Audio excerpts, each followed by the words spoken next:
Olá, bem-vindo ao módulo 3 do curso Como Desbancar Fake News e Nunca Mais Chamá-las por esse nome, realizado pelo CNAE Centro de Jornalismo para as Américas e a AMJ, com apoio do Google News Initiative. Eu sou a Bárbara Libório, editora do veículo de fact-checking Aos Fatos e do canal Meio, e vou estar junto a vocês essa semana mostrando como seguir as pegadas digitais que todos, incluindo eu e você, deixamos na internet. Nós vamos nos concentrar, basicamente, no item número 2 da checklist de verificação indicada pelo First Draft. Quem produziu o conteúdo no qual estamos nos debruçando? Quem é a nossa fonte? Saber encontrar informações sobre pessoas na internet é importante por vários motivos. O debunking também mora nos detalhes. Muitas vezes, um nome errado ou um cargo desatualizado denunciam que aquele conteúdo foi manipulado. Aqui há 2 exemplos. Em junho desse ano, começou a rodar a informação de que o juiz Sérgio Moro estaria muito doente, que teria sido atendido por um médico, que teria pedido um desfibrilador e afirmado que ele estava com problemas de coração e pressão. Um simples copiar e colar do texto no Google já denunciava que aquele conteúdo era antigo. Aquilo, na verdade, tinha acontecido com o ex-presidente Lula. Mas uma boa dica estava também no nome do médico. Ao buscar pelo perfil desse médico, a gente logo descobre em diversos sites, inclusive no seu LinkedIn, que ele é médico de família e comunidade em São Bernardo do Campo, em São Paulo, a cidade de Lula. O que ele estaria fazendo em Curitiba? Outro exemplo é de uma notícia que dizia que a cantora Pablo Vittar tinha sido convidada para cantar na abertura da Copa do Mundo na Rússia, a pedido do presidente da CBF, Marco Polo Del Nero. O problema é que Del Nero já não era mais dirigente da CBF, ele já tinha sido substituído.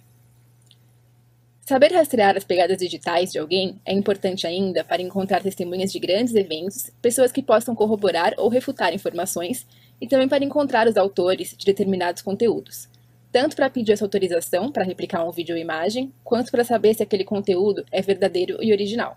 A primeira coisa que fazemos quando acontece um grande evento, como um incêndio, um desabamento ou mesmo um ataque terrorista, é buscar pessoas que estejam lá e que possam ser fontes confiáveis. Isso se torna muito mais fácil quando sabemos usar as ferramentas certas. Mas antes, um aviso. Monitorar as informações nas redes sociais é mesmo muito importante. Mas elas devem ser tratadas da mesma forma que aquelas vindas de qualquer outra fonte, com ceticismo. Vamos começar pelo TweetDeck, aqui no ícone de busca. O que eu quero fazer é criar um alerta para receber tweets que tenham a palavra incêndio em São Paulo. A gente quer estar atento se algo acontecer e quer informações de quem esteja próximo, certo?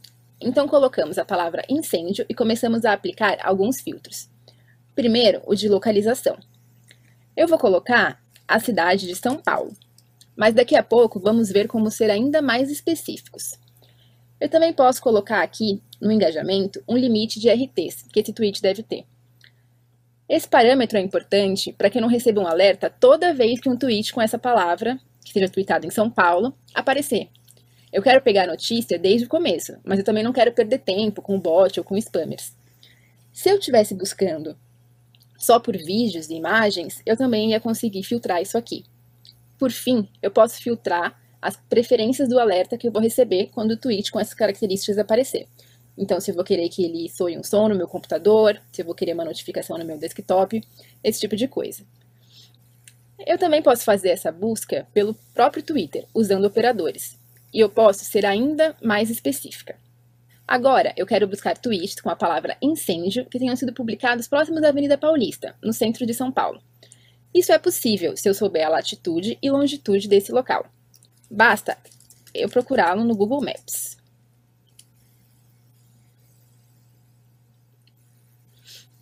Eu vou encontrar ali na URL esses 2 números, de latitude e longitude. São esses 2 números aqui, ó.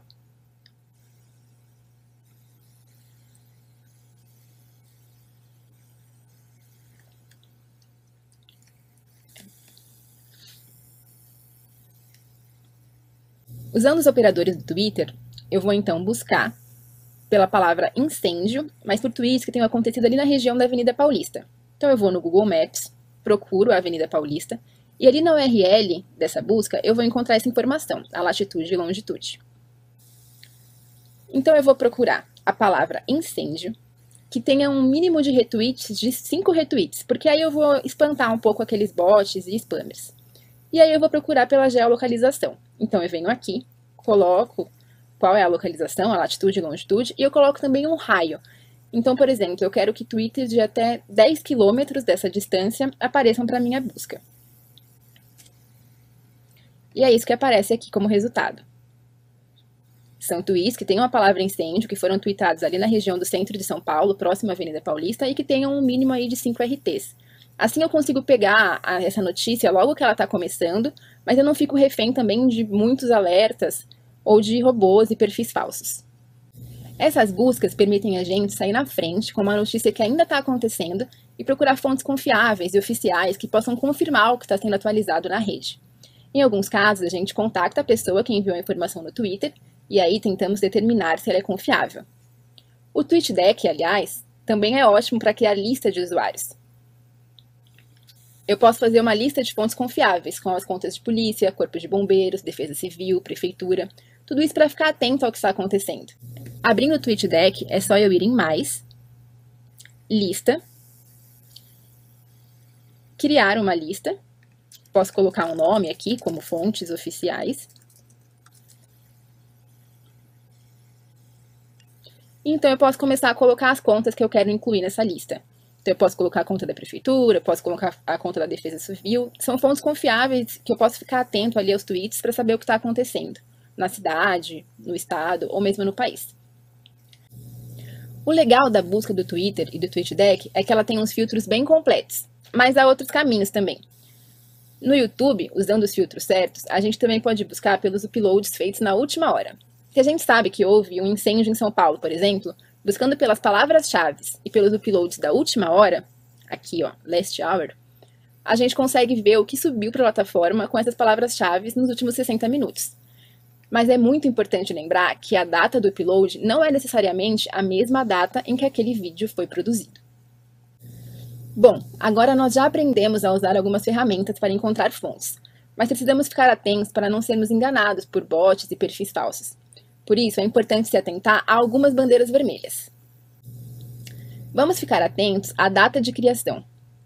Essa conta é muito nova ou foi criada em um momento específico oportuno, por exemplo, o dia de um desastre natural, o dia de um grande evento político, o dia do lançamento da candidatura de alguém. Essa conta tem poucos posts ou pouco conteúdo próprio. É muito comum que as contas de bots e spammers tenham mais retweets do que postagens próprias.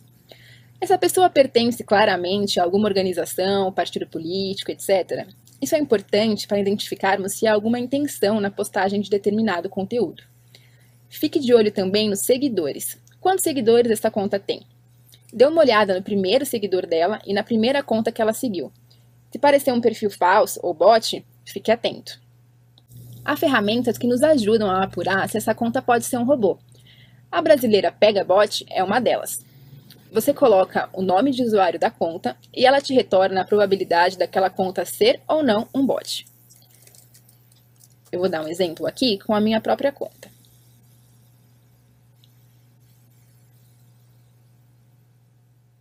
Eu tenho 11% de chances de ser um robô. Há outras ferramentas também, como a Bot-or-Not, o Botometer. E o legal de alguma delas é que elas analisam não só o perfil, mas também os seguidores e amigos dessas contas. Assim, você pode se atentar, por exemplo, caso a rede de amigos dessa conta de Twitter seja só feita por perfis falsos ou robôs. Então, por exemplo, eu coloco aqui o meu usuário e eu vou checar os meus seguidores. Eu autorizo essa aplicação.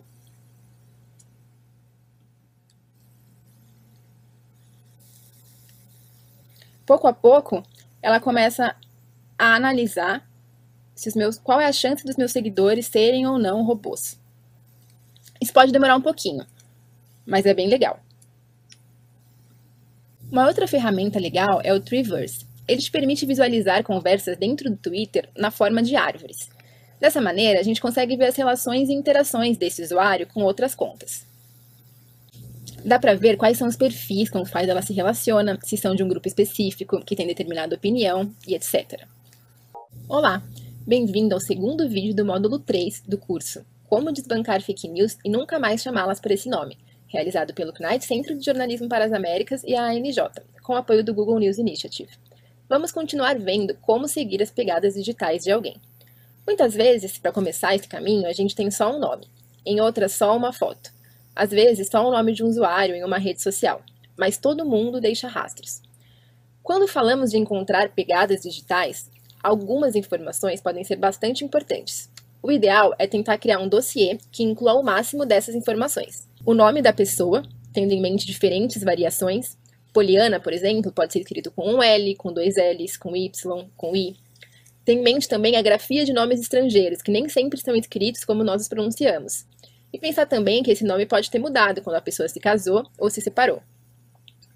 É bom ter também a cidade em que essa pessoa vive e em que ela nasceu, a profissão da pessoa e o local em que ela trabalha. Nomes de amigos e familiares também podem ajudar, pois elas podem aparecer em listas de amigos e seguidores. O número de telefone da pessoa, que pode aparecer em páginas da web encontradas nas pesquisas do Google. Qualquer um dos nomes de usuário dessa pessoa em alguma rede social, porque é muito comum que as pessoas tenham o mesmo usuário ou usuários bastante parecidos em diferentes redes. É importante também buscar pelo endereço de e-mail da pessoa, pois eles podem ser inseridos em algumas redes sociais para revelar as contas vinculadas. Se você não souber o endereço de e-mail, mas tiver uma ideia do domínio que a pessoa usa, você pode tentar adivinhar o formato de e-mail. Isso pode ser bastante útil no caso de e-mails profissionais, porque é comum que eles sigam um padrão. De repente, pode ser o nome, ponto, sobrenome, @o nome da empresa.com.br. Se você já sabe que o formato é assim, se você conhece outra pessoa que trabalha nessa empresa e que possa te dizer como que é o e-mail dela, você já pode tentar adivinhar o e-mail dessa pessoa que você está procurando. E é importante também, se possível, ter uma fotografia. Outras informações, como os lugares que ela costuma frequentar, hobbies e interesses, também podem ser úteis. Mais tarde eu vou explicar por quê. Lembre-se que algumas dessas informações, como o e-mail, o telefone e os sites pessoais, são informações únicas, não existe outro igual. Isso ajuda bastante. As pessoas usam diferentes redes sociais e não fazem ideia de como combinações de informações obtidas em diferentes lugares podem nos ajudar a construir um dossiê sobre elas. Um perfil com poucas informações pessoais, mas contendo apenas a URL de um site, por exemplo, oferece ao jornalista a chance de obter o seu contato, agora que vocês já aprenderam a checar os registros de domínio online. Aqui temos um exemplo de rastreamento que deu certo nos Estados Unidos. Jornalistas queriam saber se o vídeo de um raio que cai em cima de uma árvore durante uma tempestade era real. Eles só tinham o nome da pessoa que aparecia na conta do YouTube. Rita Krill. Ela nunca tinha publicado algo antes. Nos Estados Unidos, existem alguns sites de busca por pessoas que são realmente muito bons, como o Spoke, o People e o Pickle. Pesquisando, eles descobriram que havia apenas 5 Ritas com esse sobrenome no país. E eles puderam ver quais eram as localizações. Como o cenário do vídeo, com palmeiras, indicava que era uma tempestade de verão no litoral, eles optaram por começar a busca entre Arizona e Flórida. No Spoke, a busca foi bem fácil. Eles acharam o telefone e o endereço de uma Rita Krill na Flórida, mas eles precisavam ter certeza de que aquela era a pessoa certa antes de contatá-la. Eles foram então procurar o nome dela no Facebook. E eles encontraram uma pessoa que tinha no perfil uma foto com um cachorro muito parecido ao que aparecia no vídeo.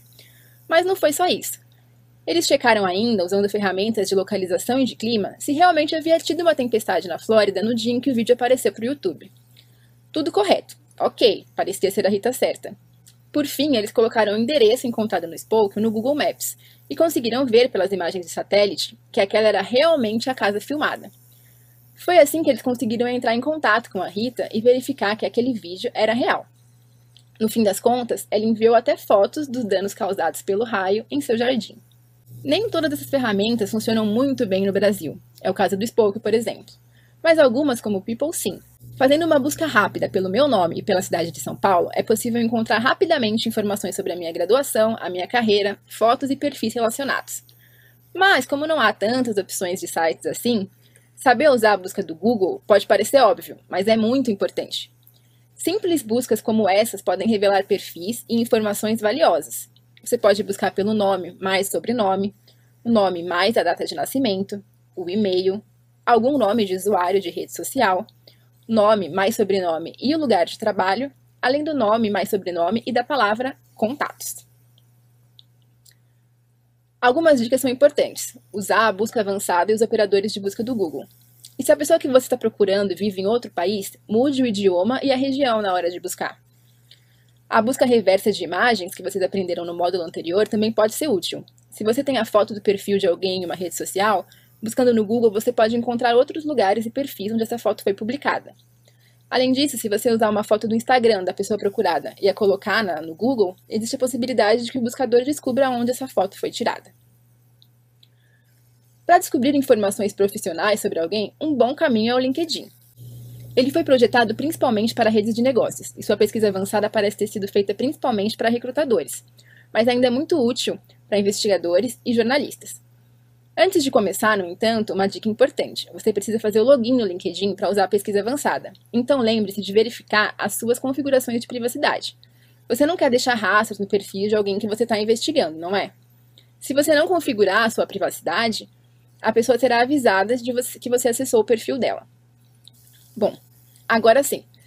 Na busca avançada do LinkedIn, você pode inserir as palavras-chave normais, como nomes e sobrenomes, assim como locais, empregadores atuais e anteriores, universidades e alguns outros operadores também, como cargo e alguma conexão.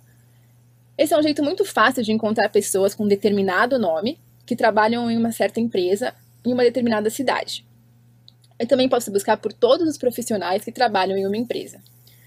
A visualização de informações no perfil de LinkedIn fica ainda mais fácil se você tiver algumas extensões instaladas. É o caso do Contact Out e do Discovery. São extensões que, ao entrar no perfil de um usuário no LinkedIn, já indicam os perfis de outras redes sociais relacionados, além de informações de contato como e-mail. Eu não tenho meu e-mail aqui no meu perfil de LinkedIn, mas você pode testar com alguém que tenha. Ele vai aparecer aqui de maneira bem mais fácil para você do que se você tivesse que ficar buscando em todo o perfil desse usuário, né?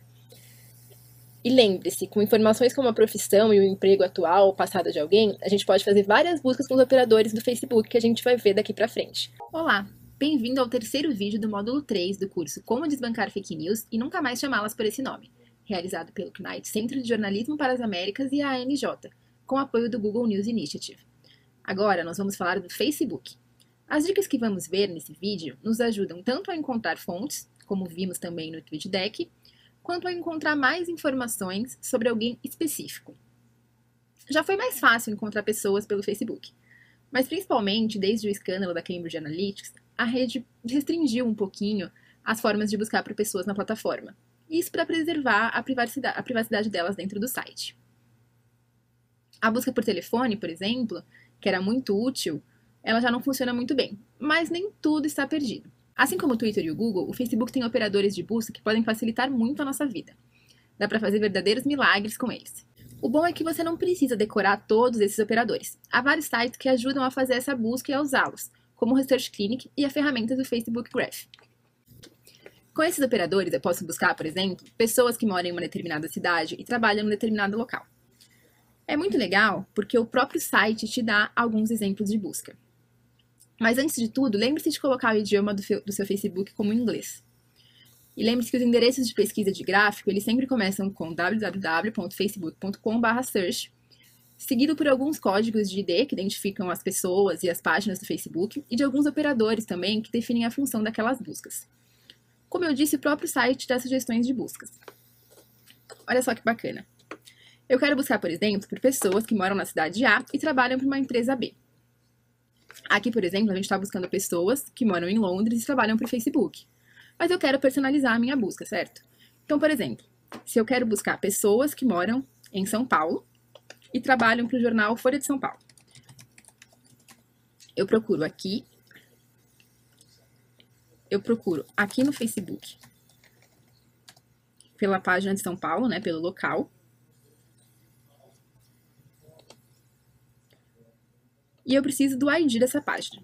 Para isso existe um site também muito bom, e é bom vocês manterem ele sempre abertos, porque as buscas do Facebook, elas sempre vão ser pelo ID e nunca pelo nome da página ou pelo nome do usuário. Mas se eu colocar essa URL aqui no Find My ID, eu encontro qual que é o ID da cidade de São Paulo. E aí, por exemplo, é muito fácil, eu posso substituir aqui, esse é o ID de Londres, eu estou substituindo pelo de São Paulo. E, ao mesmo tempo, eu coloco qual que é a empresa da qual eu estou procurando os funcionários. E aí eu faço o mesmo processo. Eu copio essa URL, venho aqui no Find My ID, e encontrando esse ID, eu já posso substituir. Pronto. Aqui, então, eu estou procurando pessoas que trabalham na Folha de São Paulo e moram em São Paulo. Essa ferramenta ela pode ficar ainda mais interessante, né? A gente pode buscar por coisas ainda mais específicas. Aqui, por exemplo, eu vou buscar por pessoas com determinado nome, que moram em determinada cidade, que trabalham para certa empresa. A gente está juntando as várias peças do quebra-cabeça. Essa busca pronta aqui, ela está procurando por pessoas que se chamam John, que moram na cidade de Londres e trabalham para o McDonald's. Bom, mas a gente vai, de novo, personalizar essa busca. Então, aqui, por exemplo, eu vou buscar por pessoas que se chamam Ana.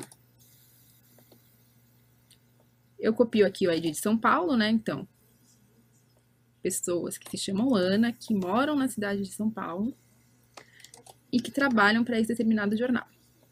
Aqui eu estou só substituindo os IDs na URL. Pronto, aqui eu consigo achar todas as pessoas que têm esse determinado nome e que trabalham para esse local e que vivem nessa cidade. E tem uma coisa muito legal também na ferramenta dos gráficos do Facebook, que é a busca por profissões. Então, cada profissão também tem um ID dentro do Facebook. Então, eu posso buscar, por exemplo, por advogados que trabalham para determinada empresa, por médicos que já trabalharam para certa companhia. Aqui, por exemplo, que é uma das buscas prontas que esse site nos mostra, ele está buscando por professores que moram perto de Londres. Por exemplo, se a gente tem um grave acidente, se a gente tem um tiroteio numa escola, se a gente tem algum evento que a gente sabe que ocorreu em determinado lugar e a gente está procurando por uma profissão específica, professores, bombeiros, esse tipo de coisa, a gente pode procurar usando esses operadores do Facebook. Bom, eu disse também que algumas coisas eram muito importantes naquele dossiê. Então, por exemplo, a gente podia se atentar à visão política dessa pessoa que a gente está procurando, à religião, aos hobbies e interesses. Tá bom, mas por que isso é importante? Porque a gente também pode encontrar muita coisa com essas informações e com esses operadores do Facebook. Aqui, por exemplo, eu posso buscar as páginas curtidas por pessoas com determinado nome, que moram em determinada cidade e trabalham para determinada empresa. Vou mostrar aqui um exemplo. Aqui, por exemplo, eu procurei por pessoas que se chamam Bárbara Libório, que moram em São Paulo, para ver quais páginas essa pessoa, ou se existe outra pessoa com o meu nome também, para quais páginas elas podem ter curtido. Sabendo disso, eu posso procurar também pelos grupos dos quais as pessoas que curtiram determinada página fazem parte. Então, por exemplo, se eu descobrir que a Bárbara curte uma página chamada Sua Corrida, porque ela gosta de corridas, eu posso procurar aqui pelos grupos nos quais essas pessoas que curtem essa página Sua Corrida entraram no Facebook. E mais, eu também posso buscar por profissões. Então, eu quero procurar, por exemplo, professores que moram em determinada cidade e que curtiram determinada página para ver aqui se eu encontro qual é a pessoa que eu estou buscando. Ou seja, dá para fazer muitas buscas muito interessantes com esses operadores. Vocês podem fuçar bastante nessas ferramentas e eu vou deixar isso também nos materiais de referência para vocês darem uma olhada. Bom, agora eu vou mostrar um exemplo com um site muito legal, o Intel Techniques. Eu estou buscando, por exemplo, por uma pessoa que se chama Camila e visitou um determinado lugar. Vamos falar que no caso é o Parque da Independência, no Ipiranga, em São Paulo. Bom, como eu faço isso? Bom, o legal desse site é que ele permite que a gente faça várias buscas casadas. Então aqui, por exemplo, eu posso usar várias variáveis. Eu quero usar a variável nome, porque eu quero buscar as pessoas que se chamam Camila, que visitaram um determinado lugar, no caso, o Parque da Independência. Eu vou fazer a mesma coisa que eu fiz nas outras vezes. Eu vou procurar pelo ID do Parque da Independência dentro do Facebook. Já achei aqui o local. Vou copiar a URL.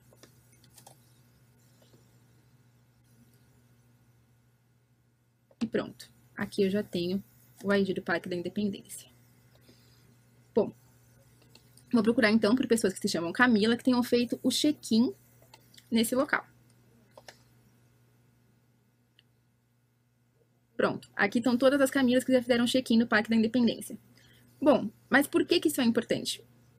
Isso é muito importante porque, se uma pessoa, por exemplo, fez check-in no Rio de Janeiro, na parte da manhã, ela provavelmente não vai estar em Madrid à tarde, né? Então, se ela compartilhou um vídeo ou uma imagem de Madrid, por exemplo, nesse dia em que ela fez um check-in aqui no Brasil, aqui no Rio de Janeiro, eu já posso ficar atenta para verificar que ou esse vídeo, esse material, esse conteúdo, ele não é verdadeiro ou ele foi manipulado, né? Ou, de repente, ele não é realmente o conteúdo original. Bom, o bacana do Intel Techniques é que ele também permite que a gente verifique quais são as relações entre as pessoas. Então, aqui, se eu juntar os dois IDs, né, eu posso ver quais são os amigos em comum, mas eu também posso ver quais são os lugares em comum em que elas fizeram check-in, as fotos em que as pessoas foram marcadas juntas, para também tentar ver quais são as relações dessas pessoas. Outra coisa muito legal, lembra daquelas plataformas que a gente falou no início do vídeo? Como o Spoke, o People? Bom, o Intel Techniques as agrega. Então eu posso colocar o nome e o sobrenome de alguém e fazer a busca em várias delas. O site também tem uma busca avançada para o Twitter, para o Instagram e para algumas outras redes. Ela fica aqui na lateral. Por exemplo, no Twitter a gente pode buscar o arquivo de tweets, o tweets de uma pessoa, o primeiro tweet dela, perfis relacionados e outras informações que são bem legais. Algumas dessas buscas às vezes dão bugs, mas a do Facebook costuma funcionar de maneira bem correta. Bom, depois que a gente já achou o perfil de quem a gente está procurando, tem um outro site muito bacana que pode ajudar a gente a esmiuçá-lo. É o StalkScan. Bom, exatamente para esse site a gente não vai precisar do ID da pessoa, a gente vai precisar da URL do perfil dela. Eu vou fazer aqui um teste com o meu próprio perfil. Eu coloco aqui e ele vai carregar as informações do meu perfil. Então, a gente consegue esmiuçar o perfil dessa pessoa verificando, por exemplo, os comentários dela. Então, em que fotos, por exemplo, ela comentou. Olha só. A gente também pode ver os locais em que ela fez check-in, como a gente já viu de outras maneiras. Eu posso ver também quais são os eventos passados em que ela já foi, para verificar onde ela esteve. Eu posso ver quem são os coworkers dela, quem já estudou junto com ela em alguma universidade, por exemplo, quem é a família dela, enfim. Posso verificar aqui nesse rol todo de várias informações para esmiuçar o perfil dessa pessoa. A gente está realmente juntando as peças desse quebra-cabeça para fazer uma imagem. Vale lembrar que nenhuma dessas ferramentas fere a privacidade desses perfis no Facebook. Por isso é tão importante a gente estar atento às nossas configurações de privacidade se nós não quisermos ser rastreados. Mas agora que já passamos por todas as principais redes sociais, vamos ver como fazer uma análise final da nossa fonte para classificarmos como confiável ou não. Vamos examinar a pegada digital dela fazendo as seguintes perguntas. 1. Você pode realmente confirmar a autenticidade desta conta? Você pode chegar ao seu contato? Os conteúdos postados por ela já se mostraram confiáveis no passado? Verifique o histórico de uploads mesmo na rede social. Quão ativa essa pessoa é na conta? Sobre o que ela fala, o que ela compartilha? Que informações biográficas são evidentes, né? Existem links para outros sites, para outros perfis? Onde o uploader mora, a julgar pelo histórico da conta. Então, a gente está falando aí dos lugares em que ela fez check-in, dos eventos em que ela foi. Verifique também a quem ela está conectada na rede social. Quem são seus amigos e seguidores, quem está seguindo, com quem ele interage. Tente encontrar outras contas associadas com o mesmo nome e login de usuário, para ver se eles estão presentes também em outras redes sociais e você pode buscar mais informações. Se você encontrar um nome real, use as ferramentas de pesquisa de pessoas para encontrar informações como endereço, e-mail e número de telefone. Confira outras redes sociais como LinkedIn para saber mais sobre a experiência profissional da pessoa. E também confira se a conta do Twitter ou do Facebook é verificada. E aqui é uma dica. Essas contas verificadas, elas têm aquele check azul. Mas sempre coloque o mouse sobre esse check para ver se aparece ali um pop-up dizendo que aquela conta realmente foi verificada, porque tem muita gente que tenta falsificar esse selo de verificação. Bom, aqui nós vamos para mais um estudo de caso. Dessa vez sobre um vídeo do atentado à maratona de Boston. Os jornalistas eles tinham em mãos um vídeo postado no YouTube que foi filmado por alguém que estava prestes a chegar na linha de chegada quando as bombas foram detonadas poucos metros à frente. Eles já tinham uma lista de fontes confiáveis, e uma delas já havia tweetado uma foto do incidente, localizada em uma determinada rua. Com a ajuda do Google Maps, eles verificaram que o cenário desse vídeo e dessa foto eram o mesmo, então isso tornava grande a chance desse vídeo ser real. Mas encontrar a fonte daquele conteúdo não foi assim tão fácil. Isso porque a conta do YouTube era uma conta que tinha poucos uploads e que também não tinha muitos dados pessoais. Ela tinha sido carregada por uma conta que não tinha muitos detalhes de identificação e com um nome de usuário estranho. Não era um nome, era um nickname. Mas uma busca no Twitter pelo código único do vídeo, como vocês já viram, levou esses jornalistas a uma conta do Twitter que estava compartilhando esse vídeo e que tinha um nickname ali muito parecido, com uma palavra em comum, Neco. Mas, mais uma vez, essa conta não tinha dados pessoais. Mas usando a busca por outras redes, eles foram verificando que esse nome, né, que era em comum nas duas contas, o nome de Neco poderia também ser encontrado em outras redes sociais. Eles encontraram uma conta do Pinterest, que também tinha um nickname parecido, e no qual contava realmente um nome, Morgan Tracy. Bom, os jornalistas localizaram rapidamente a conta dessa pessoa no Facebook. Era uma adolescente cujas publicações vinham de acordo com a geolocalização de Nova York. Mas a Morgan tinha descrito no vídeo, no Twitter, que a perspectiva da explosão era vista pela sua mãe. Bom, uma maratona de prestígio como a de Boston provavelmente registraria o tempo dos atletas. Então, os jornalistas verificaram o sobrenome Tracy na página de registro da corrida. Um só resultado foi encontrado, o da Jennifer Tracy, que teria de 45 a 49 anos e que também era do estado de Nova York. Bom, o site de busca de pessoas do Spoker deu um resultado para o nome que batia muito com todas as características que os jornalistas já tinham verificado. No LinkedIn, eles inclusive encontraram um perfil da Jennifer Tracy que mostrava que ela era funcionária do Departamento de Saúde do estado de Nova York. Bom, eles ainda tiveram outra confirmação. Investigando no Facebook, eles já tinham certeza de que a Jennifer e a Morgan eram mãe e filha, mas eles também verificaram que tinha um homem que era amigo delas e que comentava frequentemente nas fotos. E ele tinha, inclusive, feito um post no seu Facebook dizendo que ele estava muito orgulhoso porque a Jennifer tinha ido correr a maratona de Boston. Logo depois ele também publicou que ela estava bem mesmo depois do atentado. Então, de fato, a gente soube que aquele vídeo tinha sido postado pela Morgan, que era a mãe da... Então, de fato, a gente soube que aquele vídeo tinha sido realmente postado pela filha da Jennifer e que ele era real. Olá, bem-vindo ao quarto vídeo do módulo 3 do curso Como Desbancar Fake News e Nunca Mais Chamá-las por esse nome, realizado pelo CNIT Centro de Jornalismo para as Américas e a ANJ, com apoio do Google News Initiative. Chegou a hora de falarmos da importância das marcas temporais, ou seja, de checar quando aquele conteúdo foi realmente produzido. Esse pode ser um dos elementos mais difíceis de serem verificados. Voltando ao caso da Maratona de Boston, por exemplo, ao checar os registros da corrida, os jornalistas tentaram verificar a que horas a Jennifer tinha realmente chegado à linha de largada, para confirmar se ela teria estado lá próximo ao momento da explosão.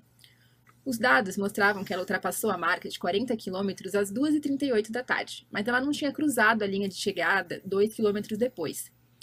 Segundo os dados, ela estava correndo a uma média de 6 minutos por quilômetro, então ela teria estado próxima à explosão às 14h50, que foi realmente quando as bombas explodiram. Bem, vamos começar descobrindo como encontrar as informações sobre data e horas de uploads nas redes sociais, e em que formatos elas nos são apresentadas. Cada rede nos informa isso de um jeito, mas mais uma vez vale lembrar, as datas de uploads não são as datas em que as fotos foram tiradas ou os vídeos filmados. Por isso é importante você olhar para o conteúdo original quando possível, e também tentar encontrar a pessoa que o produziu, como vimos nos vídeos anteriores. Há ainda uma outra ressalva. Nós temos fusos horários diferentes, e é preciso atentar-se ao formato em que a data e o horário aparecem na internet. Um vídeo que aparece com um upload de meio-dia de um dia no horário brasileiro, por exemplo, pode ter sido incluído, na verdade, às 5 horas da tarde na Espanha. Vamos ver aqui como cada rede faz isso. No Twitter, o horário e a data são exibidos no fuso selecionado nas configurações da sua conta do Twitter e não no horário local de quem fez a postagem.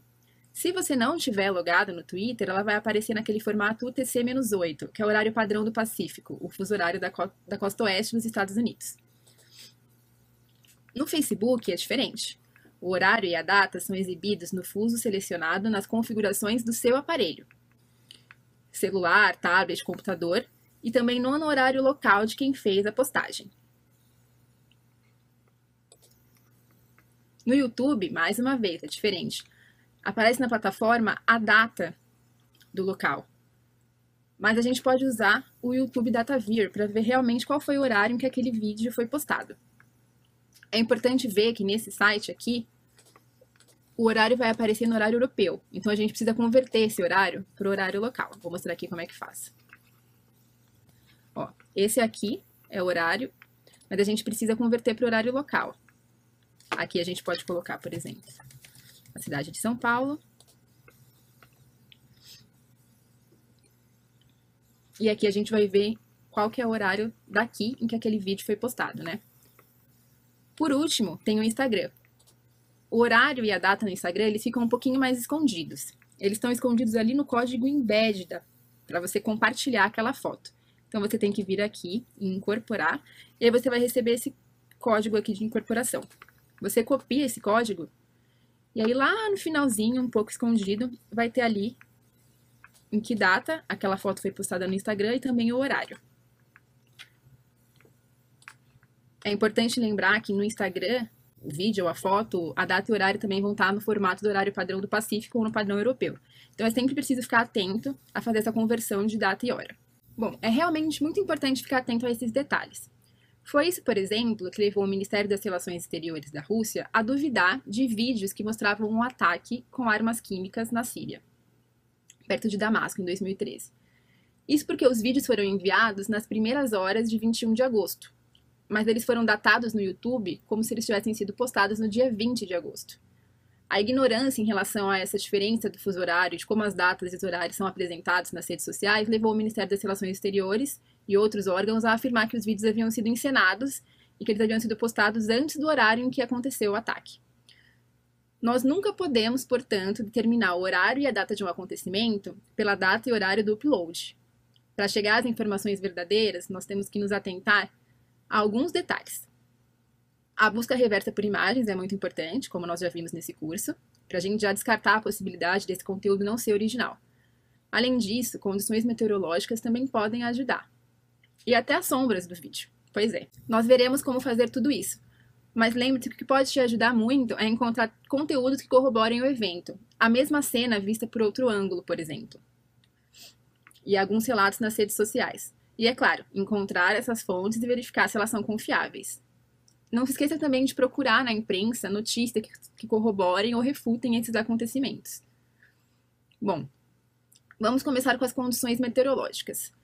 Eu mencionei no vídeo anterior o caso de um raio que caiu em uma árvore durante uma tempestade na Flórida. E eu citei que para atestar a veracidade desse vídeo, jornalistas verificaram se no dia em que foi feita essa gravação, realmente havia uma tempestade por lá. Eu vou mostrar como eles fizeram isso. Eles usaram o Wolfram Alpha, um agregador de informações que agrega também informações sobre o clima de um lugar em qualquer data. Então aqui, ó, se eu trocar esse local por São Paulo, Nova York, ou enfim, pelo local aí que eu esteja querendo verificar, e eu colocar a data certa desse acontecimento, ele vai me mostrar como estavam as condições do tempo lá. Por que isso é importante? Bom, eu posso dizer para vocês que essa foto aqui é de um rastro de um meteoro, e essa foto foi tirada hoje de manhã aqui em São Paulo. Mas, na verdade, o clima de São Paulo e o tempo na cidade de hoje era esse. Então, isso já me mostra que essa foto tem grandes chances de não ser verídica ou de ter sido manipulada. Bom, outro detalhe que pode te dar dicas sobre o momento em que a imagem ou o vídeo foram produzidos é a sombra dele. Basicamente, você tem que pensar em 4 perguntas. A sombra onde se espera que ela esteja, ela tem o formato adequado? Todas elas estão na mesma direção? E, por fim, se ela é adequada àquela época do ano. Pois é. Se houver sombras visíveis, você pode determinar quando a filmagem aconteceu verificando a direção do Sol em um período específico do ano. Você pode usar ferramentas como o SunCalc. Ele me mostra, por exemplo, informações como a localização do nascer e do pôr do Sol em determinada data e horário, e em que posição estaria a luz do Sol em determinada hora. Pois é, foi a falta de sombra e depois o aparecimento repentino dela que ajudaram jornalistas a descobrir que aquele famoso vídeo de uma águia que capturava uma criança no parque, na verdade era falso. Ele tinha sido manipulado. Fotos, como sabemos, também podem ser manipuladas e há algumas boas ferramentas que ajudam a identificar essas interferências. Bom, vamos resumir agora o que aprendemos sobre como checar marcas temporais. Algumas dicas importantes. Primeiro, observe as informações sobre o clima no dia e no local onde o evento aconteceu. As condições climáticas são as mesmas das previsões do tempo, locais e de outros conteúdos sobre o mesmo acontecimento? Para isso, você pode usar o Wolfram Alpha para realizar uma pesquisa. Procure em fontes de notícias reportagens sobre os acontecimentos desse dia. Para imagens e vídeos, procure quaisquer elementos identificadores que indiquem a data e hora, como relógios, tela de televisão, páginas de jornal e etc. Use também a busca reversa do Google ou TinEye para realizar uma busca de imagem reversa. Se vários links para a mesma imagem aparecerem, não se esqueça de clicar em ver outros tamanhos para encontrar a maior resolução, que normalmente é a imagem original. Verifica também se a imagem tem todos os metadados. Você pode usar softwares como o Photoshop ou ferramentas gratuitas também para ver informações sobre o modelo da câmera, a data e a hora da imagem. E as dimensões da imagem original. Mas lembre-se, as redes sociais como o Twitter, o Facebook e o Instagram removem a maioria dos metadados. Nós chegamos assim ao final desse módulo. Eu espero que com essas dicas e ferramentas você consiga encontrar suas fontes de maneira mais rápida, assim como checar se elas são realmente confiáveis. Essa é só uma parte do processo de verificação, mas como vocês puderam ver, ela é muito importante. Uma fonte não verificada, assim como uma data errada, podem invalidar toda uma operação. O First Draft tem uma checklist para te guiar caso você esteja na dúvida se deve ou não publicar uma informação postada por alguém na internet. Eu vou deixar isso disponível nos materiais de referência, mas a ideia é que depois de todo esse processo você esteja apto a decidir corretamente. Olá, eu sou Fábio Guzmão, editor do Núcleo de Checagem de Dados dos jornais Globo e Extra. Estamos começando o quarto e último módulo do curso Como Desbancar as Fake News e Nunca Mais Chamá-las por esse nome, do Centro Knight para Jornalismo nas Américas, com a Associação Nacional dos Jornais e apoio da Google News Initiative. Esse módulo aborda como usar a geolocalização na checagem de mensagens, fotos e vídeos em operação de debunking. A geolocalização tem papel fundamental para ajudar a revelar aquilo que a gente tem dúvida do material que chega na redação, seja por foto, vídeo e às vezes até mesmo um endereço, alguma coisa que você precise aprofundar para ter certeza de que aquela mensagem recebida por meio de redes sociais ou mesmo de uma fonte, ela seja verdadeira.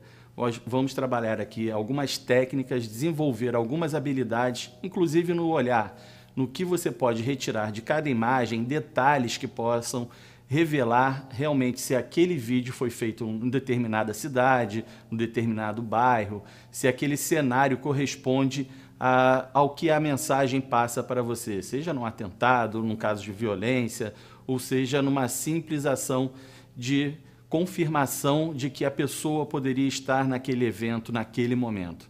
Nós vamos tratar disso nesse módulo e vamos tratar nesse primeiro vídeo da primeira ação que eu fiz já em 2010 com o uso justamente dessas técnicas, de parte dessas técnicas, numa ação chamada É Boato é Verdade, no uso das hashtags É Boato é Verdade, no Jornal Extra, quando fizemos uma grande operação de debunking por conta de notícias, na verdade, de mensagens falsas repercutidas em rede social.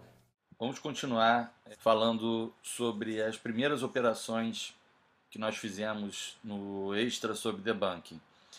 E isso foi em 2010, num momento de crise no Rio de Janeiro, na área de segurança pública, onde os traficantes começaram uma ofensiva nas ruas de forma indiscriminada, né? Até então o que a população via, e não era menos grave, mas eram ataques pontuais, ou às vezes até mesmo um pouco mais orquestrados em determinadas regiões, sempre muito concentrado, e quando queria chamar atenção era fechamento de comércio, ou mesmo incendiando ônibus, o que a gente percebe até hoje que continua sendo a principal ação para intimidar autoridades e a população. E aí o clima no Rio de Janeiro, naquele momento, chegando ao ápice na quarta-feira, 24 de novembro de 2010, justamente um momento em que vários ataques ocorreram quase que simultaneamente em vários pontos do Rio de Janeiro, né? O clima na cidade e no estado, porque a região metropolitana também foi atingida, era muito de pânico, né? De terror, medo e cada vez mais novos ataques iam ocorrendo. O cenário no Rio de Janeiro era mais ou menos isso, com ônibus incendiados, várias operações policiais, confrontos nas ruas. E o que a gente precisava ali naquele momento? Quando acontece uma ação nesse nível, nessa proporção, fica difícil você mapear e entender o que acontece ali, o que realmente era de boato, o que era verdade. Porque a gente começou a perceber que várias informes que chegavam no jornal, várias mensagens ou denúncias que chegavam na nossa redação, realmente elas não procediam. E a gente começou a tentar mapear, geolocalizar o que estava acontecendo ali em determinadas regiões. A receber as informações, ou os informes, melhor dizendo, e checava isso, e a gente começou a se deparar com várias mensagens falsas, várias denúncias falsas. E no jornalismo tradicional, o que você faz com essas denúncias que não procedem é jogar a informação, o que você apurou, né, no lixo, ou seja, é o famoso ANF, nada feito. E ali, num determinado momento em que você já não tinha mais recursos de repórter disponível, eu entendi que a melhor informação naquele momento era prestar serviço. Era falar para as pessoas que estavam usando naquele momento, principalmente o Twitter. Então nós começamos a passar informações regionais, locais, geolocalizando e indicando para as pessoas o que era verdadeiro, o que era verdade ou o que era boato naquela apuração. Ou seja, não tinha mais nenhuma notícia que a gente não publicasse, porque tudo para a gente passava a ser notícia, principalmente pensando nesse viés de prestação de serviço. A gente tinha que parar e checar. A gente sabia que tudo era boato, mas precisava não só apurar, como também comunicar, né? E ali não tinha outra coisa. Eu acho que naquele momento, e até hoje é assim, como a gente descobre realmente a verdade? Apurando, né? Com jornalismo, apuração, e naquele momento é ligando, ligando, ligando, porque não bastava ligar para as autoridades para descobrir se aquilo era verdadeiro ou não. A gente tinha que ampliar a apuração, porque a gente começou a entender que a polícia, as autoridades de segurança, naquele momento, principalmente nas primeiras 48 horas do agravamento da crise, eles começaram a mentir. E aí a gente começou a usar outros recursos de apuração e para chegar à conclusão do que era realmente verdadeiro ou não. Então a gente começou a fazer a primeira transmissão ao vivo naquele momento, usando um aplicativo Kik, que possibilitava fazer a transmissão dos locais. Então, se a gente entendia que era o que a gente apurava que era verdade, estava ocorrendo e era importante noticiar, a gente queria mostrar em tempo real e a gente conseguiu fazer isso naquele momento com os repórteres que iam para a rua e faziam a transmissão direto para o Kik, para o nosso site. Agora que eu falei num determinado momento em que as autoridades começaram a mentir, o exemplo era se existisse 5 ônibus pegando fogo, podia ser próximo a um batalhão da Polícia Militar na zona norte do Rio de Janeiro.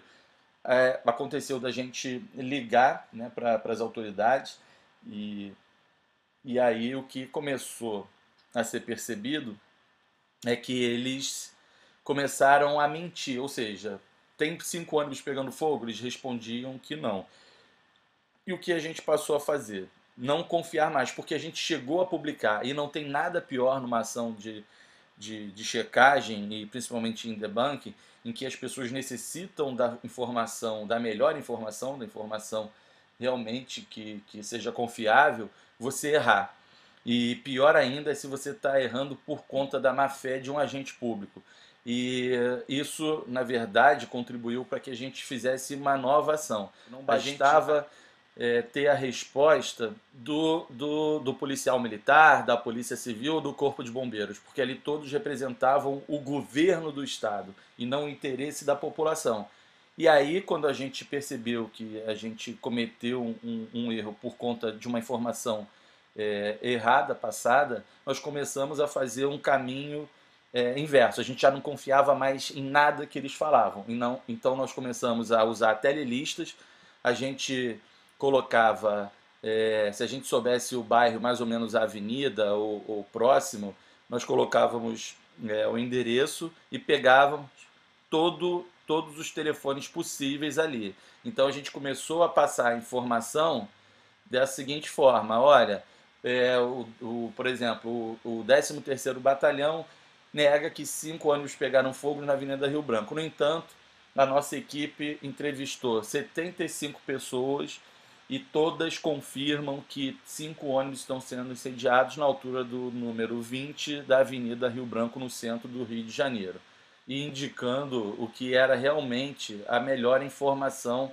E as hashtags a gente já usava no título por conta do compartilhamento no Twitter, porque ali naquele momento a gente entendeu que o caminho mais rápido para combater a desinformação era utilizar a publicação primeiro nas redes sociais e depois indo para o nosso site. E aqui uma busca no Google da época, vocês podem ver vários posts, tá bom? Então, aqui, acho que é uma forma de pensar, esse modelo de apuração fez com que a gente também virasse notícia, né? Porque até então que a gente via do uso de hashtags eram usos muito superficiais e realmente a gente entendeu que ali era o melhor caminho para criar uma vacina em tempo real de uma forma eficiente para combater a desinformação. Acho que aqui, para a introdução, isso é muito importante porque vem uma forma de pensar, ou seja, a ação de debunk não basta apenas você tratar com uma fonte oficial, porque elas podem atender um determinado interesse, e ao mesmo tempo as informações disponíveis online elas podem ser escassas.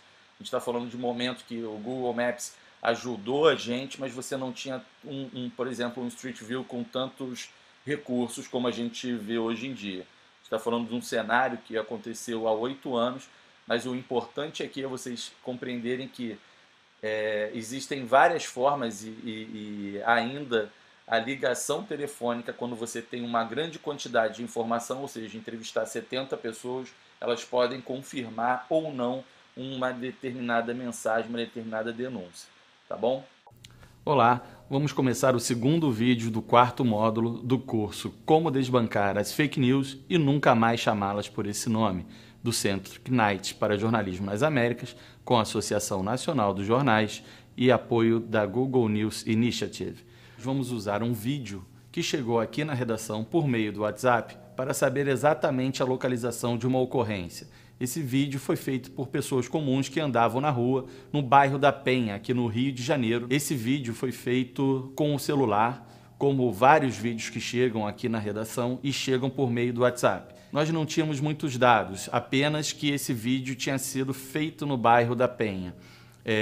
A informação ainda era muito ruim, mas esse principal elemento, que era já a localização de um bairro, tornava possível uma pré-checagem. Com o vídeo, nós passamos a tentar encontrar elementos nesse vídeo, como alguma loja, as pessoas, o áudio é super importante também. Esse áudio ele sempre pode revelar alguma pista de onde esse vídeo foi feito. É importante salientar que nem todos os vídeos que chegam pelo WhatsApp, na verdade o WhatsApp, quando ele utiliza a compressão dele, ele renomeia o arquivo de vídeo. Ou seja, fica muito mais difícil você ter algum metadado que consiga deixar claro onde foi feito, ou seja, a localização exata de onde foi feito esse vídeo, o que torna mais difícil a saber a veracidade dele. Mas nós tínhamos alguns elementos, ou seja, um homem num caminhão atropelou várias pessoas dirigindo na contramão. Então, com o vídeo na mão, um vídeo de poucos segundos, eu acho que pouco menos de 20 segundos, ele já indicava algumas cenas que tornavam possível a gente chegar à conclusão de algum lugar, mas não sozinho. Apenas seria possível fazer isso usando as ferramentas do Google, ou seja, o Google Maps e também o Google Street View. Primeiro, aparecia o letreiro de uma igreja ali da região da Penha. Outro, aparecia também um sinal com algumas placas indicativas, indicando alguns bairros e direções. Nós sabíamos que aquela rua era de mão única. Outro elemento que tornava possível perceber e indicar algum local que aquilo tinha sido feito era justamente a linha do trem, ou seja, o muro da linha do trem era um outro referencial. Além disso, nós tiramos todo o áudio para saber se ali tinha algum elemento. Outra coisa que a gente observa são as pessoas, se as pessoas estão indicando ali algum outro elemento que possa ajudar nessa checagem. Então eu vou começar a passar agora o processo de verificação desse vídeo, mostrando o vídeo para vocês e como a gente usou o Google Street View para dar mais confiança e saber exatamente a rua que aconteceu o evento. Após essa verificação, vou mostrar para vocês outros elementos de uso dessa imagem, o que ela pode revelar para a gente. Tá? Quando chegou o vídeo, a única informação que tinha é que era no bairro da Penha, na zona norte do Rio de Janeiro. Então, a gente já, para vocês terem uma noção, Penha, na zona norte do Rio de Janeiro, o tamanho do bairro dá para a gente ter uma ideia aqui da complexidade. Olha quantas ruas que esse evento poderia ter acontecido. O que é possível restringir é que o caminho mental que a gente tem que ver nessa apuração é que parte dessa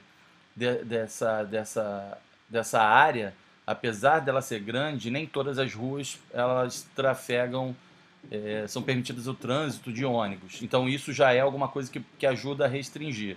Mas a gente tem que olhar para as pistas possíveis. E as primeiras pistas são dentro do próprio vídeo, que é o cenário. Aqui o vídeo completo, o vídeo tem um total de 18 segundos. A gente começa a olhar, tenta alguma informação sobre o nome da rua, não tem. Agora, é possível a gente perceber algumas coisas. Então vou passar o vídeo novamente. A primeira delas, Igreja Universal do Reino de Deus. Mais informações. A gente vê que é uma rua que ela faz uma curva. Ela tem uma curva que chega até um outro local. Você vê aqui os sinais de trânsito, você vê placas e vários ônibus, ou seja, o que dá um indicativo que isso daqui seja uma rua principal, uma avenida principal, uma estrada. Você tem comércio aqui de tintas, enfim, você tem mais aqui uma placa, o que mostra que é o conjunto ainda do prédio ali da Igreja Universal. Tá bom? Então, com base nisso, a primeira informação que a gente tem é da Igreja Universal. Então a gente bota Penha, Rio de Janeiro, Igreja Universal. E vê o resultado. Avenida Braz de Pina, que já começa ali o indício de alguma informação que casa com aquela última imagem em que na curva é possível ver uma avenida. Aqui a gente já clica na imagem que vai te jogar para um posto de gasolina. Esse posto de gasolina já pode ser a primeira referência. No caso de urgência, e nesse caso era urgente, porque o que a gente tinha era uma informação de que um motorista de caminhão entrou pela contramão e atropelou várias pessoas e bateu em vários carros, ferindo gravemente e até matando algumas pessoas. Então precisava de uma urgência nessa apuração.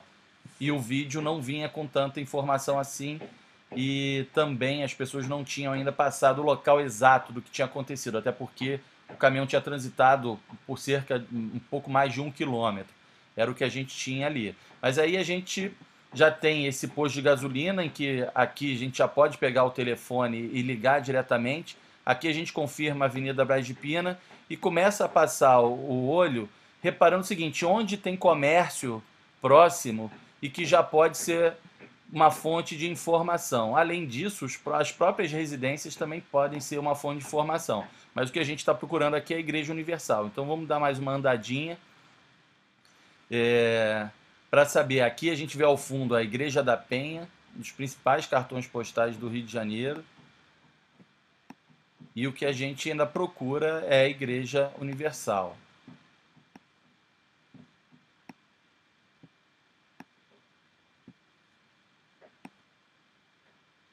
Ainda nada. Vamos andar mais um pouco para ver onde está a Igreja Universal do Reino de Deus.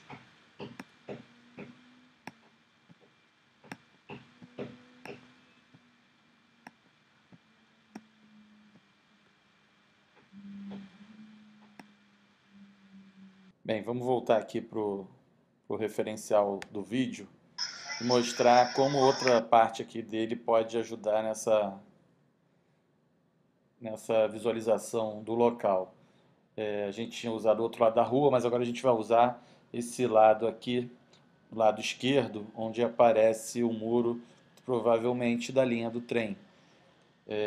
Mas aqui eu quero só mostrar nesse vídeo como o Street View revela um pouco mais sobre a linha do tempo ali do que ele registra, né? Ele passa constantemente nas ruas fazendo registro, e aqui a gente vai olhar. Como a gente já investigou aquilo dali, vamos lá, Rua Venina Penha, Rio de Janeiro.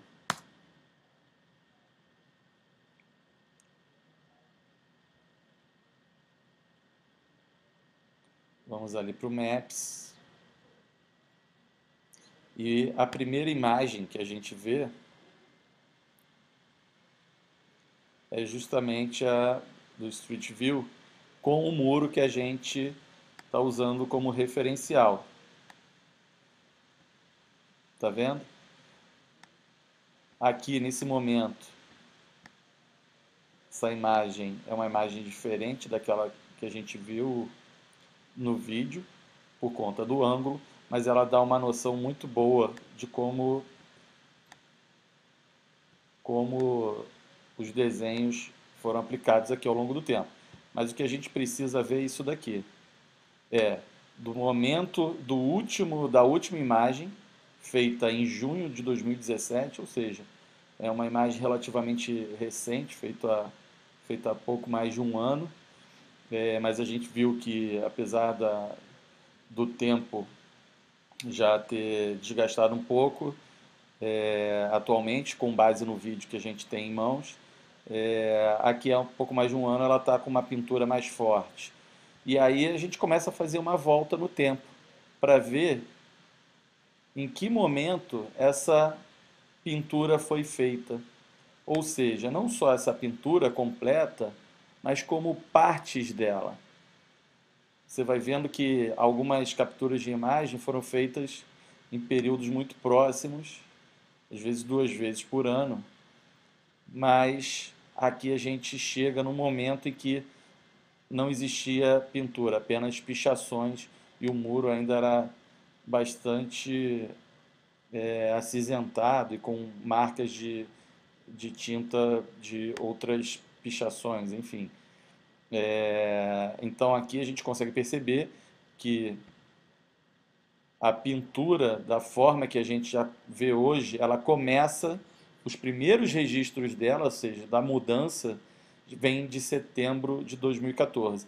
Então, todas as vezes que eles forem usar o Google Street View, essa ferramenta de geolocalização que é importante, muitas vezes a gente pode utilizar esse recurso aqui da linha do tempo do Street View para pegar o histórico daquele lugar. Assim você consegue estabelecer momentos de comparação e de transição daquela região. Isso também pode ser usado e é muito usado também nessas ações que a gente faz de debunk, enfim, e na própria apuração de rotineira de matérias, por meio para comparação, tá? É como se mostrasse um antes e depois de algum lugar que sofreu uma explosão, alguma colisão com, enfim, que tenha realmente causado um dano muito grande, que a gente possa mostrar como funcionava aquilo antes.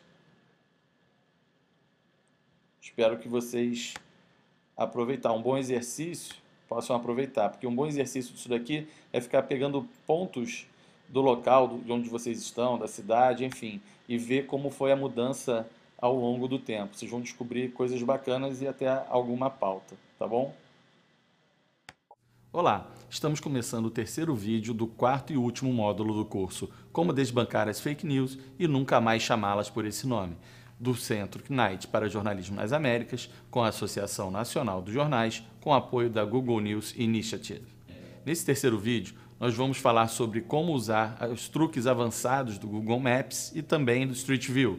Para isso, a gente vai ter como exemplo o mesmo vídeo que a gente utilizou, o vídeo do acidente na Penha, justamente para tirar ali, para que fique bem fresco na cabeça de vocês, como é possível você ter dentro de uma determinada imagem vários elementos que também servem como uma fotografia. Então, não é porque ele é apenas um vídeo que ele não sirva também como um exemplo, ou seja, que ele não indique uma pista também de fotografia. Nós vamos associar as duas coisas, o print de determinadas cenas e trechos do vídeo ao uso tanto do Google Maps, tanto também como do Street View.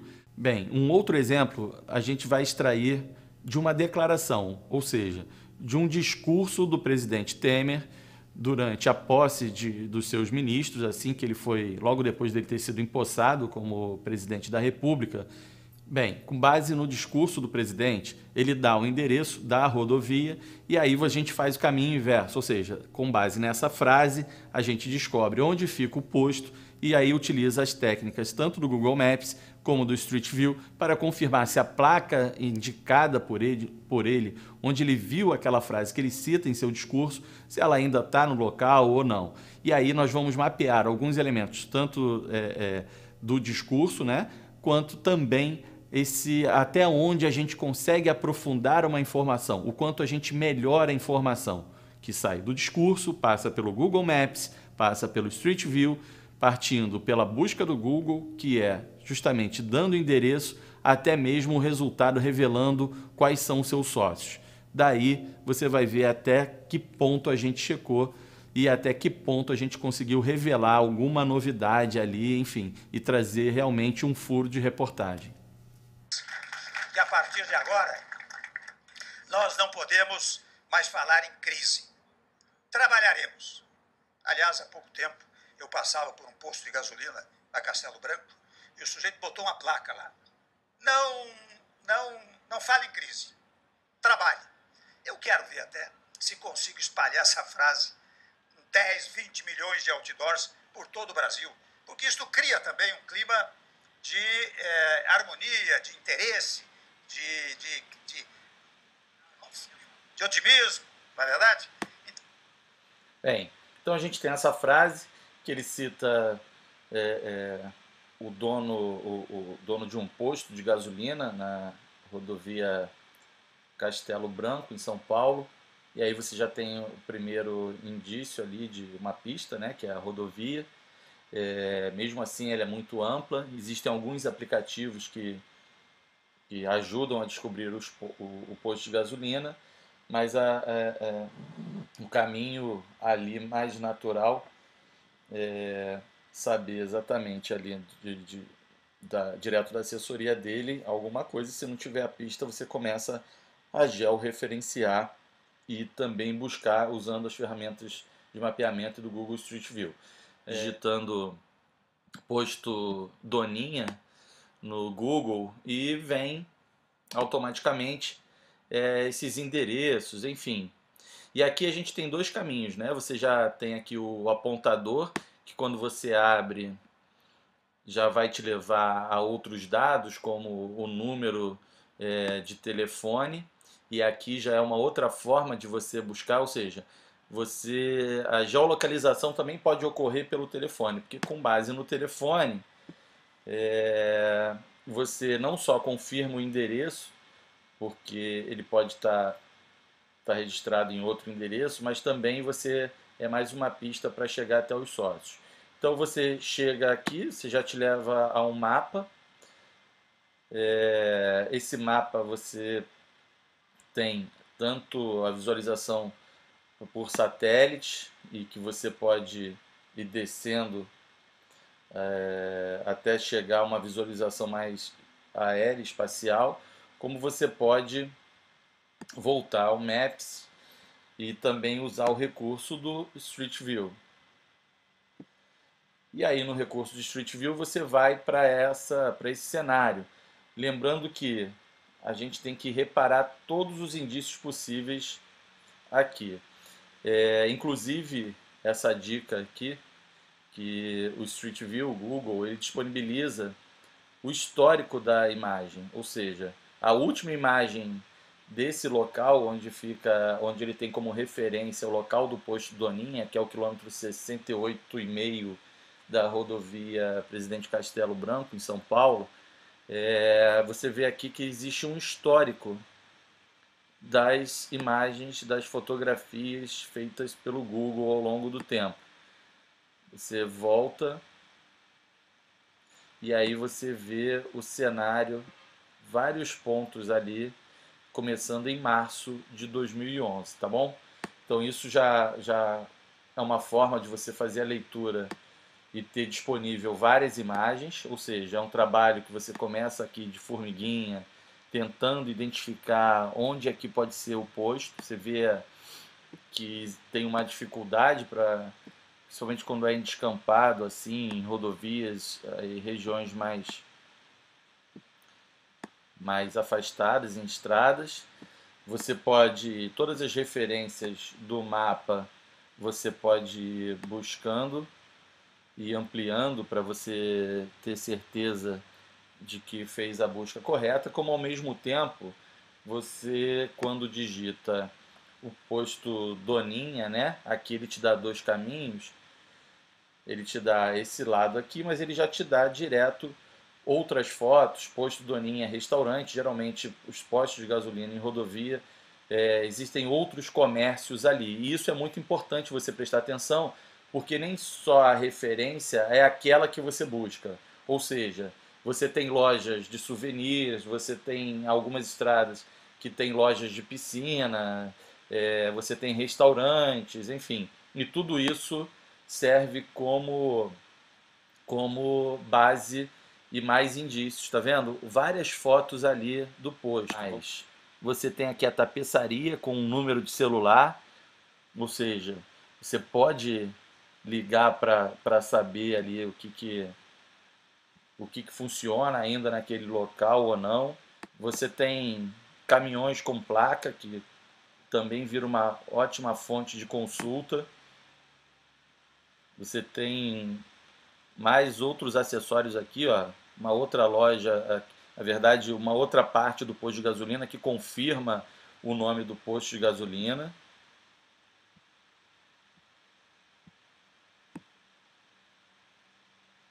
Tudo isso é informação que te ajuda na hora da busca. Mas a gente pode consultar o resto da imagem. Consultando o resto da imagem, vem a placa que a gente queria, que é justamente a citada, com a frase citada pelo presidente Michel Temer. Não fale em crise, trabalhe, Doninha. Então, com base nisso, a gente confirma o local, mas eu quero mais, eu não estou satisfeito com aquilo que foi noticiado e eu quero saber quem são os sócios. Nenhuma reportagem indicava quem era o empresário dali. E aí você, mais uma vez, usando o Google, é a primeira busca. A primeira busca da gente foi pelo endereço e mais o telefone. Nós consultamos o telefone e a base da gente para usar tanto o endereço quanto o telefone, a gente confirma com alguns sites pagos, como o NAT, que ele te dá uma consulta com base em cadastro, tanto por telefone quanto por CPF, CNPJ, Estado, enfim. Ele te dá informações de composição societária, como o outro tradicional, que é o próprio Serasa, tá bom? Então isso ajuda a gente na hora da busca. Então, e aí, clicando aqui, você tem acesso aos nomes, mas a gente confrontou ainda com essas duas bases, como o NAT e o Serasa, mas aqui a gente, do posto Doninha,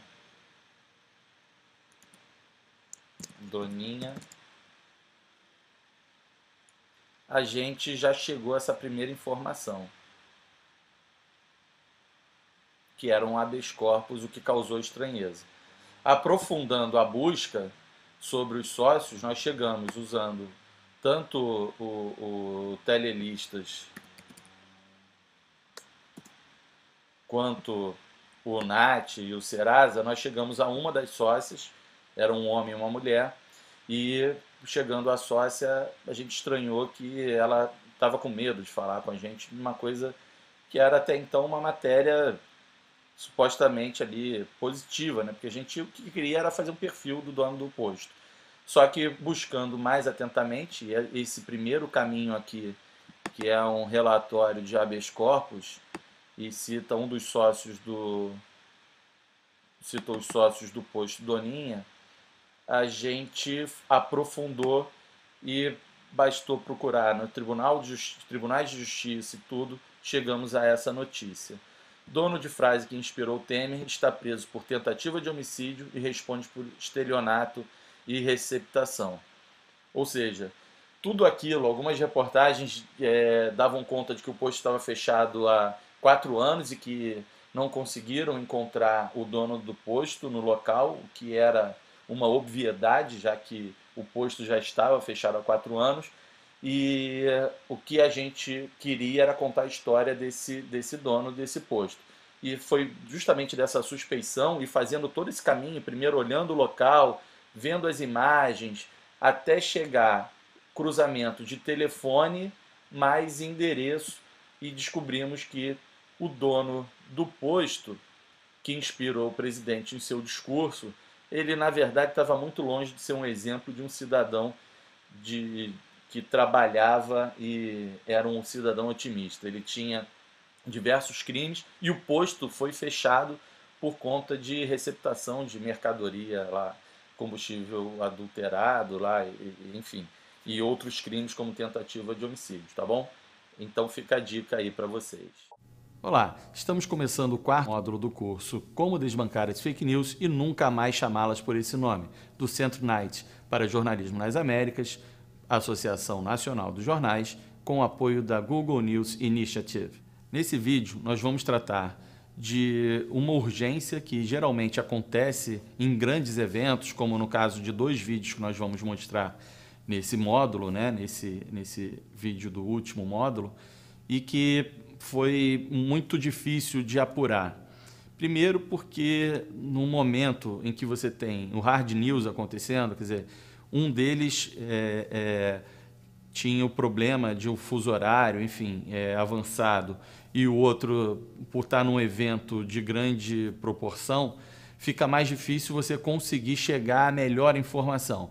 Mas mesmo assim, nós conseguimos. Um deles foi um vídeo, e na verdade alguns vídeos até, do atentado que ocorreu no show da Ariana Grande, em 2017, no ano passado, deixando 22 mortos. A informação chegou, já era à noite aqui para gente, e da mesma forma nós começamos a fazer uma busca, principalmente nas redes sociais, em busca de fotos, vídeos e principalmente testemunhas, conversar com alguém que estivesse no local. E fizemos o mesmo percurso, ou seja, nós fomos para o Twitter, colocando o nome da arena lá de Manchester, o nome da Ariana Grande, mas a geolocalização ela torna a busca muito mais precisa usando os meios de geolocalização, porque as pessoas costumam, principalmente em eventos como esse, dar check-in, ou seja, é uma forma que elas têm de contar para as pessoas que elas estão participando de algo que elas têm interesse e elas querem contar e mostrar que elas estão ali. Isso torna a busca um pouco mais fácil nesse sentido de saber quem estava naquele local, naquele momento do incidente, do atentado. E o que a gente tem que fazer é sempre ter cuidado para que, mesmo assim, porque é muito fácil de você colocar taguear, né, a geolocalização, mesmo você não estando lá. Por exemplo, a gente aqui do Brasil consegue fazer uma marcação de um local que a gente esteja muito longe, tá? Isso pode ser feito tanto no Twitter, no Facebook, como no Instagram. Então é importante que vocês, ao selecionarem as pessoas com quem vocês vão falar, ver se tem um histórico de postagens, principalmente daquela noite, enfim, ou então até postagens anteriores, dizendo que a expectativa dela para aquele show, a gente fez isso. Então, você vê que aqui a gente fez uma busca pela geolocalização, pela Manchester Arena, e nós conseguimos descobrir algumas pessoas que estavam lá no momento, justamente porque elas postaram tanto no Stories quanto na timeline. Aqui existe uma segurança maior no Stories, porque para você conseguir geolocalizar no Stories, você tem que ter um trabalho um pouco maior. Você tem que baixar um aplicativo no celular, e isso é mais disponível para Android do que no sistema iOS.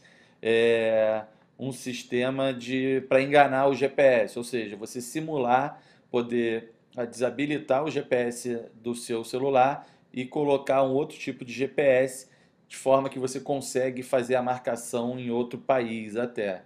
É claro que você tem que sincronizar para burlar isso, sincronizar esse aplicativo e também mudar o horário do seu celular. Essa é a única forma que você consegue burlar o sistema e entrar aqui no Stories, tá bom? E aqui você faz uma marcação sem precisar burlar nada. Você consegue fazer a busca, é, sincronizar pelo mapa e você consegue colocar aqui, fazer essa postagem. Isso é importante ficar atento porque a gente pode acabar esbarrando numa publicação falsa, tá bom? Então por isso que é bom olhar o histórico para conseguir descobrir quem realmente estava no local. Aqui nesse dia nós conseguimos imagens e fotos exclusivas, exclusiva até o momento daquele momento da gente publicar primeiro.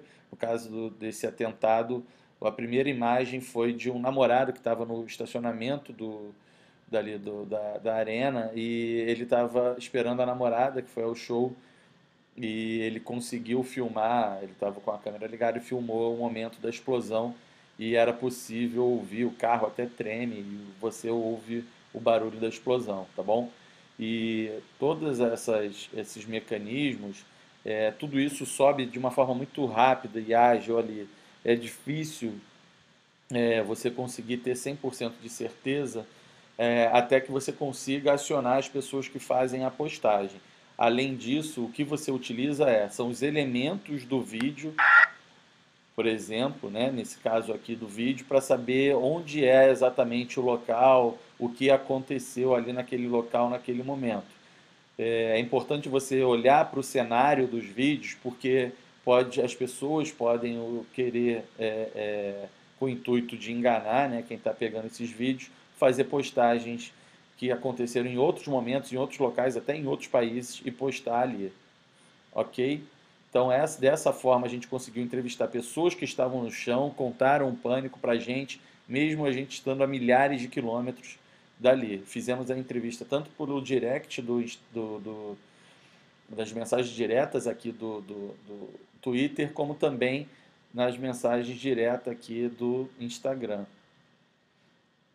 Isso deu uma agilidade para a gente, deu uma segurança do que a gente estava postando e tudo que a gente postou de foto e vídeo a gente conseguiu checar antes para ver se realmente se tratava daquele local, enfim.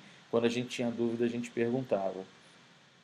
Lembrando sempre que um vídeo ele pode ter tido um upload, ou um áudio, ou uma foto naquele momento, mas não necessariamente ele foi produzido naquele momento. Ele pode não corresponder àquela realidade daquele momento. No segundo vídeo do atentado no Manila Resort, foi possível até descobrir quem estava usando as ferramentas do Facebook, o live do Facebook, para transmitir a ação policial naquele momento. Ali também vamos dar umas dicas do Google Maps, mostrando o que estava em torno desse resort, o que tinha dentro também do resort e de possíveis fontes que poderiam ajudar a gente. E aqui a gente tem o Google Maps, em que nós fomos cruzando também as informações para ter uma noção de exatamente onde ficava esse resort, o que tinha ali no entorno, enfim.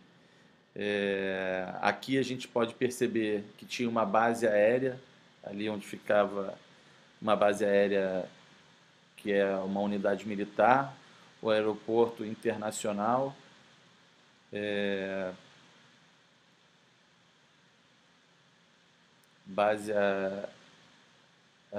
as bases, enfim, que poderiam ali ser acionadas em algum momento ali para ajudar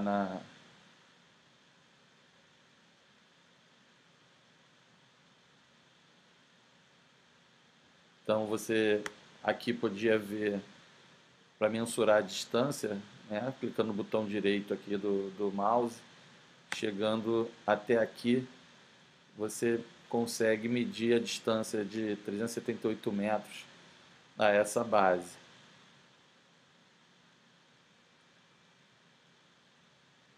a parte das bases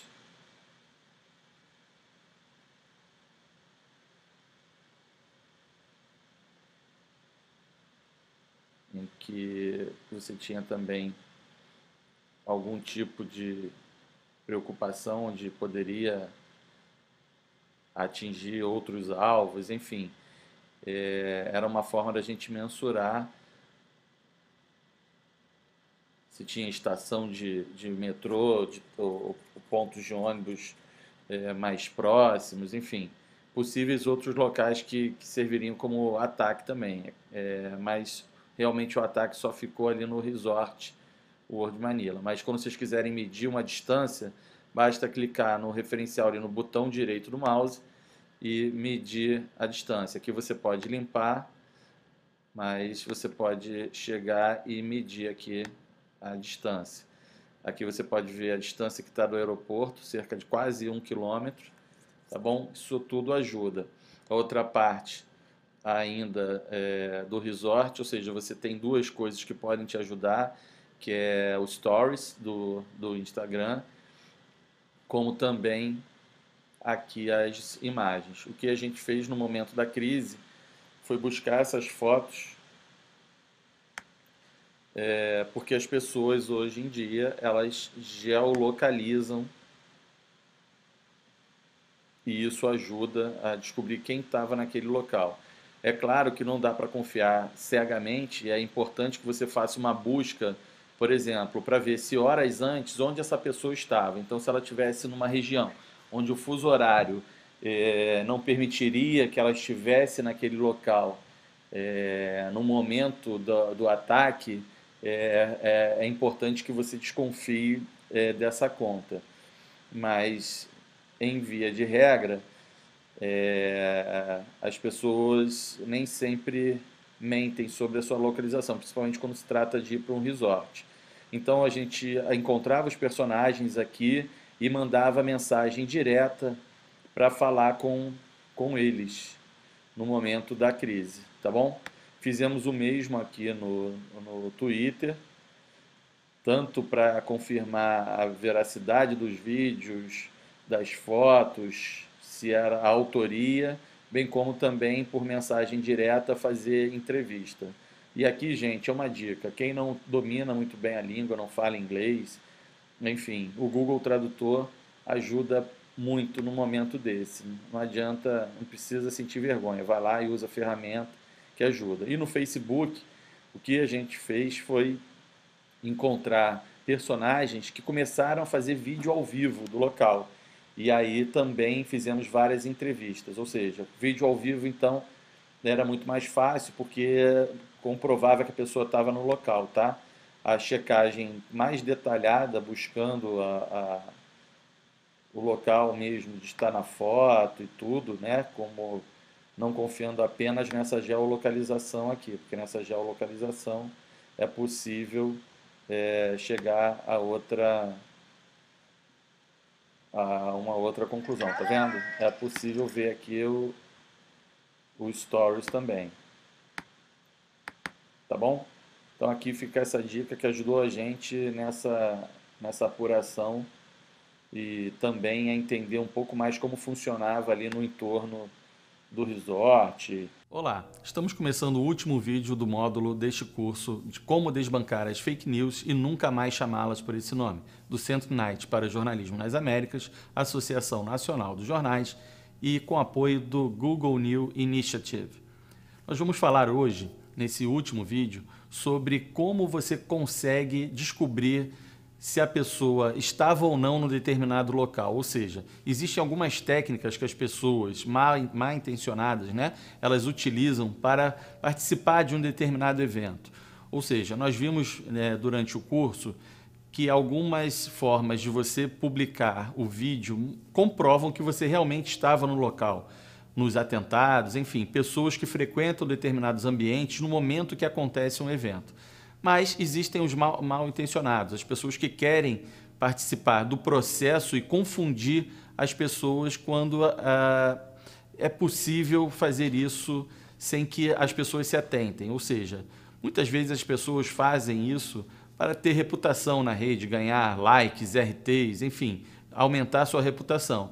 No entanto, a gente, com um olhar mais atento, pode descobrir se essa pessoa realmente tinha condições de participar de algum evento, publicar algum vídeo relacionado a alguma grande notícia, alguma grande informação. Vou mostrar para vocês como é fácil também burlar o uso de GPS, o uso de aplicativos para confundir o GPS e conseguir te colocar em outro local até do planeta. E isso é muito utilizado para quem quer confundir e quem atua na área da desinformação. É importante também destacar que esses vídeos eles são sempre utilizados de uma forma com o intuito de confundir as pessoas. E isso é importante você também levar isso em consideração na hora da investigação. Vou mostrar também uma ferramenta do YouTube, um desenvolvimento de código aberto, disponível até no GitHub, para que você consiga descobrir quem posta o vídeo de uma determinada região. A ferramenta ainda está em desenvolvimento, às vezes ela apresenta algumas falhas, alguns bugs, mas é importante usá-la e ela tem uma confiabilidade razoável. Lembrando que toda vez que você descobre alguma postagem numa determinada localidade, se é próximo de você ou não, você tem que sempre levar em consideração se as pessoas podem estar ou não naquele local. O upload de um vídeo com data e horário, como bem disse a Bárbara também no módulo dela, não quer dizer que esse vídeo, né, que chegou a você tenha sido feito naquele momento, seja relacionado ao evento. Então, todos esses cuidados com essas ferramentas você vai ter agora e vai conseguir dar a melhor informação na hora de checar essa mensagem, esse vídeo, enfim, o que você tiver disposto a produzir nesse momento. Espero que vocês gostem. Vou apresentar aqui duas ferramentas rapidinho, uma delas baseado no desenvolvimento em código aberto, ela está no GitHub, e para o YouTube, que é você descobrir pelo endereço, usando a geolocalização, saber o que foi postado numa determinada região. Então, por exemplo, aqui vamos colocar o estádio do Maracanã como referência, o tempo aberto. Você pode aqui colocar, refinar pela quantidade de horas, dias, ou então você mesmo customizar o período que você quer de busca. Estádio do Maracanã, e vamos buscar ali. Ele te dá um máximo de 50 resultados, e aqui ele vai mapeando o que está tudo no entorno ali, num raio ali do Maracanã. Aqui você tem um raio de 10 quilômetros, então torna a busca mais ampla. Então a base dele é tudo que está num raio de 10 quilômetros ali do estádio do Maracanã. Então ele faz a busca por quem postou nessa região e bota aqui os vídeos numa lista e também faz a representação gráfica aqui no mapa. Tá? Um mapa aqui no Google Maps, e você vai vendo o que tem postado nessas regiões no raio de 10 km, tá bom? É fácil de usar e é uma coisa em desenvolvimento, então às vezes ele dá um bugzinho, mas você pode refinar colocando mais palavras para ele buscar, você pode mudar o raio, pode colocar raio nenhum, raio menor, pode até fazer uma busca para o canal, ou seja, se um determinado canal fez postagens com uma determinada palavra-chave naquela região, pode fazer esse refinamento das buscas. É só clicar aqui na busca avançada dele, tá bom? Ele vai abrir mais essa aba. Isso daqui ajuda um pouco, porque você vê como as pessoas estão postando, o que elas estão postando em determinadas regiões da cidade ou de onde você quer buscar. E um outro aqui é a busca do Snapchat, também uma busca georreferenciada, geolocalizada, em que você busca o que as pessoas estão postando, tanto de snapshots como transmissão ao vivo. tá bom? Aqui não está abrindo porque ele pede um arquivo WebGL aqui para marcar uma extensão aqui no Chrome. Eu já marquei, mas não está aparecendo. Então, dá para ter aqui uma noção.